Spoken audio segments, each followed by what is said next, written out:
வயநாடு நிலச்சரிவு காரணமாக தமிழக மலை மாவட்டங்களை கண்காணிக்க அரசு உத்தரவு.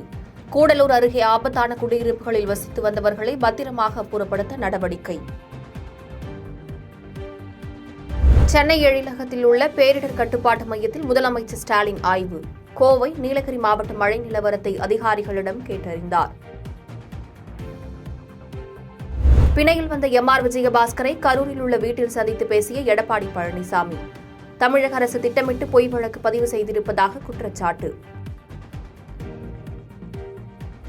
வயநாட்டில் நிலச்சரிவுக்கு அஞ்சி மலையில் தஞ்சமடைந்த பழங்குடியின குடும்பத்தை பத்திரமாக மீட்ட வனத்துறை. கடுமையான சவாலுக்கு மத்தியில் உயிருடன் மீட்பு, கேரள முதலமைச்சர் பாராட்டு. வயநாட்டில் நிலச்சரிவு ஏற்பட்ட பகுதிகளில் 2வது நாளாக ஆய்வு மேற்கொண்ட ராகுல் காந்தி. காங்கிரஸ் சார்பில் 100 வீடுகள் கட்டித்தரப்படும் என உறுதி. நீலகிரியில் பெரிய அளவு மழை இல்லாத போதும் பேரிடர் மீட்புக் குழுக்கள் தயாராக உள்ளதாக அமைச்சர் கே.எஸ்.எஸ்.ஆர். ராமச்சந்திரன் பேட்டி. கடந்த முறை பாதிப்புக்குள்ளான பகுதிகளில் வசித்து வந்த மக்களை வெளியேற்ற அறிவுறுத்தியதாகவும் தகவல். டெல்லியில் ஐஏஎஸ் தேர்வர்கள் 3 பேர் மழைநீரில் மூழ்கி உயிரிழந்த வழக்கு சிபிஐக்கு மாற்றம்.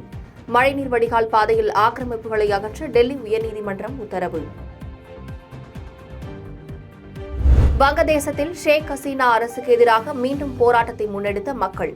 அரசுக்கு எதிராக முழக்கங்களை எழுப்பியவாறு ஆயிரக்கணக்கானோர் பேரணி.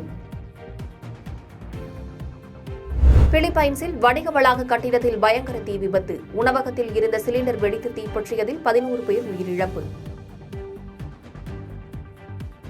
பாரிஸ் ஒலிம்பிக் துப்பாக்கிச் சுடுதலில் 25 மீட்டர் பிஸ்டல் இறுதிப் போட்டியில் இன்று களமிறங்குகிறார் மனு பாக்கர். 3வது பதக்கத்தை வெல்வாரா என ரசிகர்கள் எதிர்பார்ப்பு. ஒலிம்பிக் பேட்மிண்டன் ஆடவர் ஒற்றையர் பிரிவில் வரலாற்று சாதனை படைத்த இந்தியாவின் லக்ஷயா சென். சீன தைவான் வீரர் சவுடியன் சென்னை வீழ்த்தி அரையிறுதிக்கு முன்னேற்றம். சமனில் முடிந்த இந்தியா இலங்கை இடையேயான முதலாவது ஒருநாள் கிரிக்கெட் போட்டி. 231 ரன்கள் எடுத்தால் வெற்றி என்ற நிலையில் 230 ரன்களுக்கு ஆல் அவுட் ஆன இந்தியா. பாதகம் செய்பவரை கண்டால் நாம் பயங்கொள்ளலாகாது பாப்பா. மோதி மிதித்து விடு பாப்பா, அவர் முகத்தில் உமிழ்ந்து விடு பாப்பா. அண்மை செய்திகளை உடனுக்குடன் தெரிந்து கொள்ள இணைந்திருங்கள் இயம்நாடு தொலைக்காட்சியுடன்.